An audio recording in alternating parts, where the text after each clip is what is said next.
There we are. What's up? Restoration Nation, Andy McCabe here with a message for you.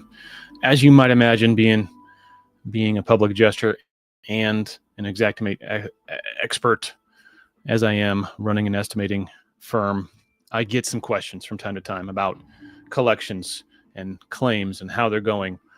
And I get this story more often than any other story.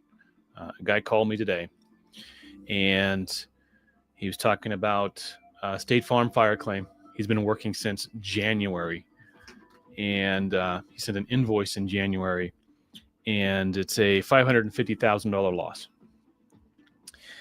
And he hasn't received more than 50 or 60 grand to date, but he said he's 75% done with the rebuild.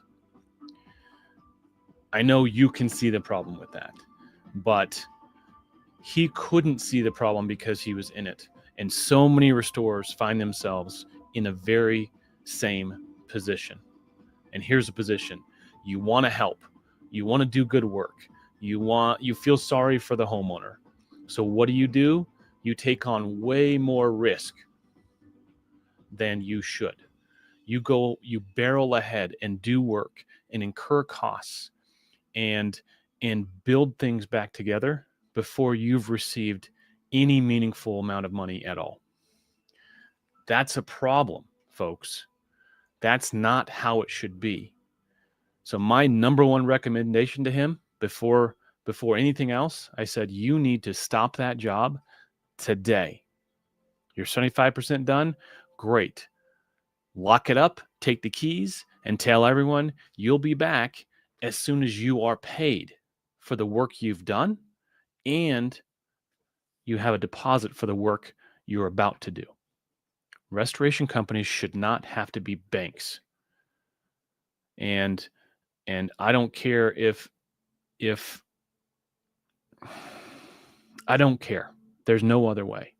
What I told this guy today was, if you had a professional full-time CFO, what would they say about your current position? Would they say it's a good idea to proceed with work with a $250,000 delta between what the insurance company wants to pay and what your contract amount is? You have a $250,000 risk to your business.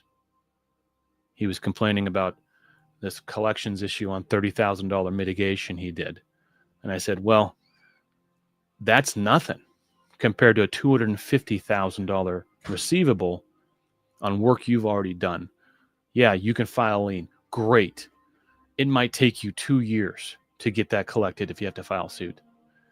So let's stop that as an industry. Stop doing work before you've been paid.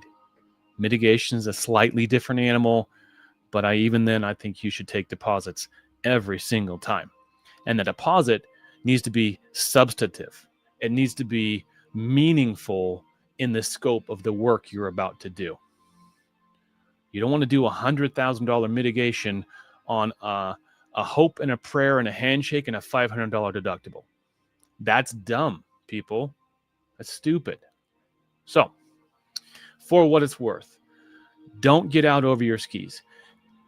If you haven't finished a job, stop the job until the money part is figured out. And guess what? The money part isn't your problem as a restorer. The money part isn't your problem as a contractor. The homeowner signed your contract, didn't they? The homeowner let you into their house to do work for them and provide value for them. Their insurance company is not your problem.